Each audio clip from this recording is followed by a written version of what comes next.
Lord, I know good things will happen today. Lord, thank you for today. Thank you for another day. Maraming salamat sa bagong pagkakataon na ibinigay niyo sa akin. Maraming salamat, Lord, kasi alam ko maraming magandang pangyayari ang mangyayari sa araw na ito. Alam ko na puno ng pagpapala ang araw na ito. Maraming magagandang pangyayari ang ibibigay niyo sa akin. Dahil alam kong patuloy ang pagbibigay niyo ng magagandang bagay sa aking buhay. Mas maayos at mas tama kesa sa mga nagdaang mga araw. I am giving and submitting everything to you, Lord. Ikaw na ang bahala sa aking araw-araw.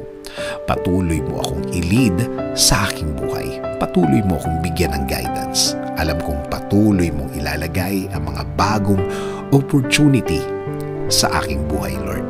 Sa iyo ko palagi titingin, sa iyo palagi ako magfo-focus at hindi sa mga mahihirap na nararanasan ko at hindi sa mga sitwasyon na nasa harap ko.